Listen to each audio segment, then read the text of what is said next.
I remember the first time I stepped into Vinai, and here are these people wearing this traditional clothes, going about their lives, and I was utterly fascinated by it. And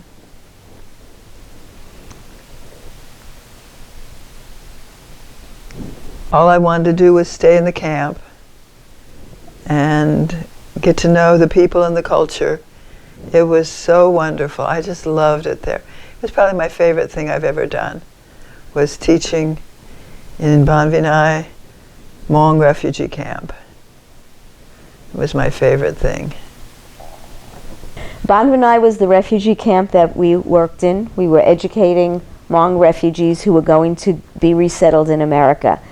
And there were a group of young American teachers working with the refugees. And we got a message that we were getting a new teacher. And the new teacher was a Hollywood actress. So we were all kind of impressed that we were going to get a Hollywood actress coming to work with us. And she stepped off the bus and she looked very much like a Hollywood actress. She was glamorous. And we all turned to each other and said, let's take bets on how many hours she'll last here. 1 hour, 2 hours, this girl is not going to last in a refugee camp. And she came off the bus wearing high heels. And I walked up to her, being from Brooklyn, I had the guts. I walked up to her and I said, you can't wear those shoes working here. And she said, well, what shoes should I wear? And I said, you can't wear high heels. It's all mud. You're going to go, it's all muddy. You got to wear sneakers. You can't even wear sandals. You got to wear shoes that are not going to sink in the mud. And she said, well, I'll get those shoes. And the next day, she was out of her high heels, and she went to camp, and she was a true warrior, a true warrior.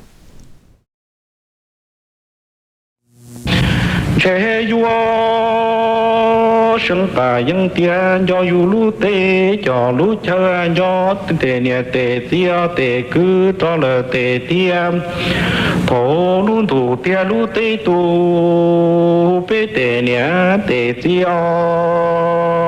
tê cứ tê tia ô lũ chế trồng to cá lia tua ô ý bơ 我也能一目老实着，有的一目这个下，有个浪子的不来，呀呢我到一波了那头把家被叫em。 lu mu xong cơ nè mùa cứ mùa tia nè tua nọ chỉ mu nọ ra nọ cá mu nọ cơ ni yo nọ rô chi nọ chua lo cá chừng chuối nè hô để lo cá mu chừng cho em nè mùa lo mùa thu lo nè chúa tì mùa ô son gì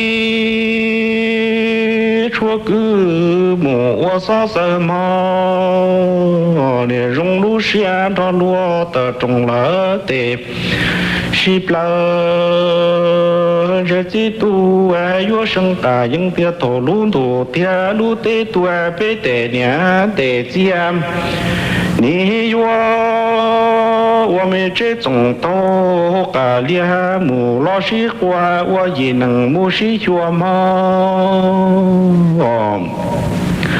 你有的木种个多，有个老我的多，我到一多了那头把家别叫路多宽。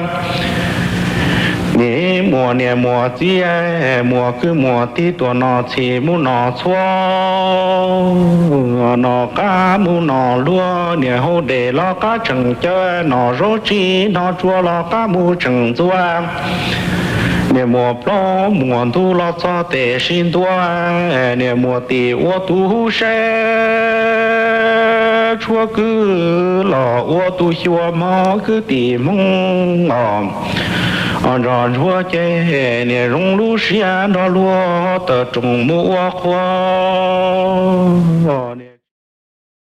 A typical day in Vinai refugee camp. The night before, I would have sat underneath my mosquito net with a candle and written my lesson plan for the next day. It's amazing I never burned the house down. It was a very simple house. We lived in that house. We had bamboo slat beds. Yeah. She got there, and she was, I call her a warrior, and what does that mean? It means she got there and she did the work that needed to be done. She worked the front lines. We all often talked about our work with refugees as working the front lines. She was there and she put her whole heart and soul into it, and she did everything that needed to be done. These people were traumatized. They needed empathy, they needed love, they needed direction, they needed hope. For most part, they needed hope. A lot of these people lost children and lost families and lost everything that they ever owned and lost a homeland. And we needed to, as educators, educating them for resettlement, we needed to really give them that hope. And Erica did that. Erica was there 24/7 for these people. She learned their culture, she learned their language, she knew how to teach. She was a great teacher and dynamic, and the Hmong people loved her, and she became what she calls a Hmong groupie.